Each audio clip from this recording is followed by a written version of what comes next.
Tell me about the organization Inkulu Freeheid. What is it all about? Sure. Inkulu Freeheid, the name really comes from the word freedom in different South African languages.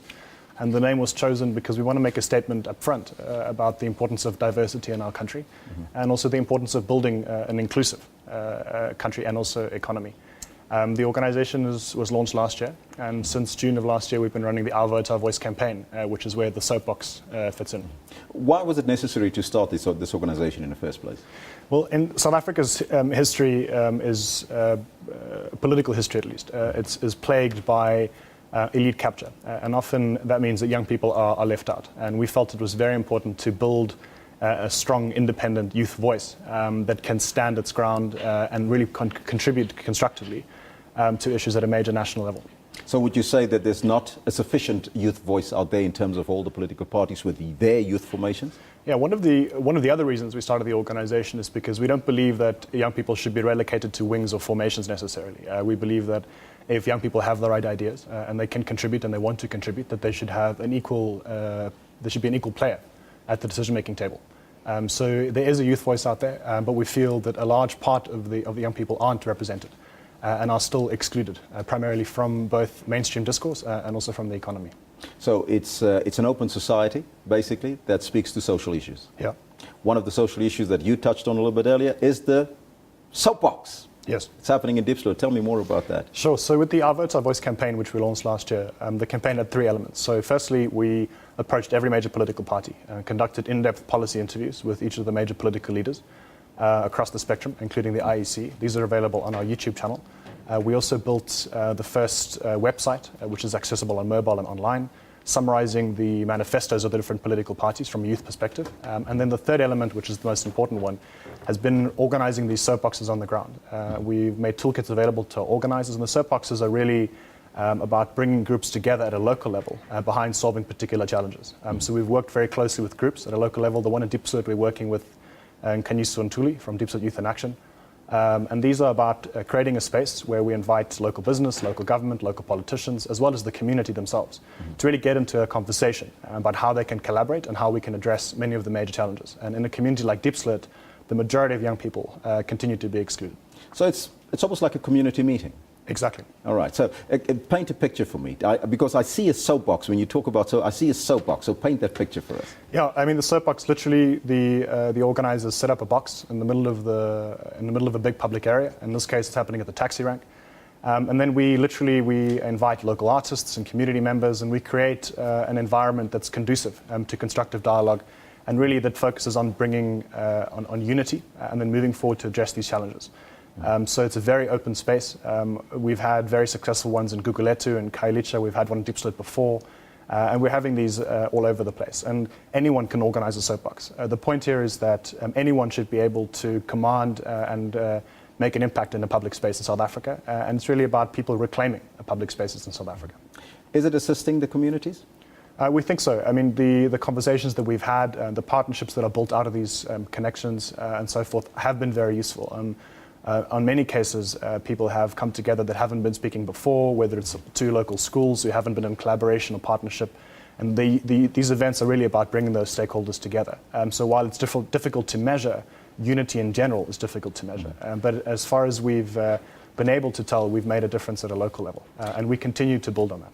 So seeing that you're focusing on social issues, especially for young people, it's now 20 years later into our democracy. Has it benefited young people in this country?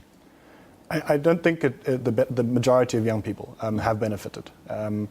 The main issues continue to be, in this election in particular, inequality and youth unemployment.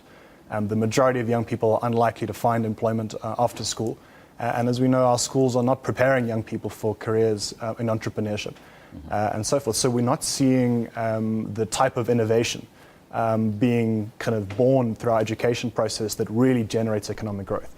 To move the country forward, those are the areas where we need to focus. We need to have a strong pool of educated young people, but we also need to have innovation. We need people creating businesses and creating enterprises that generate new economic growth. And we haven't seen that.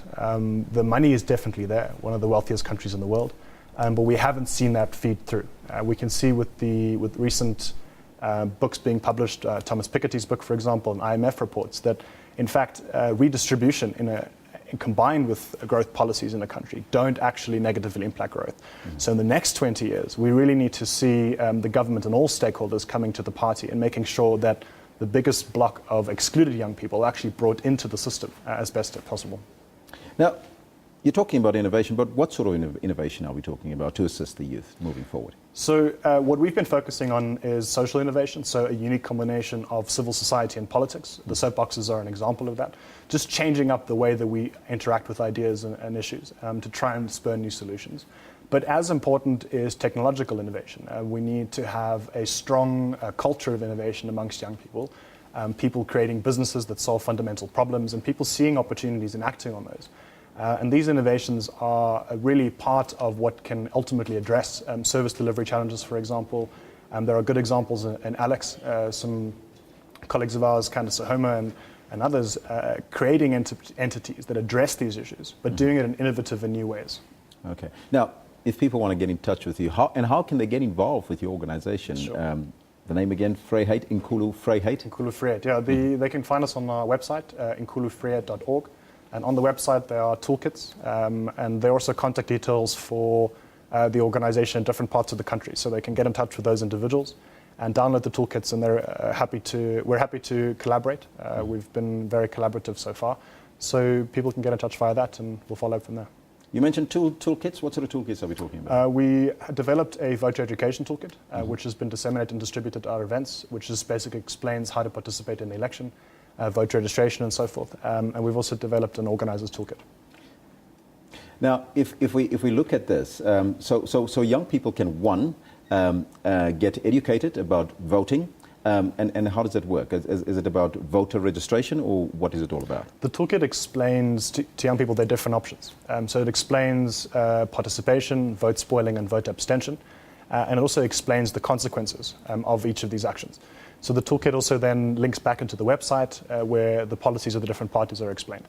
The Soapbox Organizing Toolkit is a toolkit that helps people organize and mobilize locally and form local coalitions to address specific challenges in their community. Once again, that website again? InkuluFreeheid.org. Freeheid.com. Eric, thank you so much for your time and coming into studio with us. Thank you so much, officer. All right, wonderful. Now that is an interesting concept, and we're going to take a look at that. And of course, you can get it on the website, www.InkuluFreeheid.com. We'll also post it probably on our Facebook page on the news network. So now, let's move.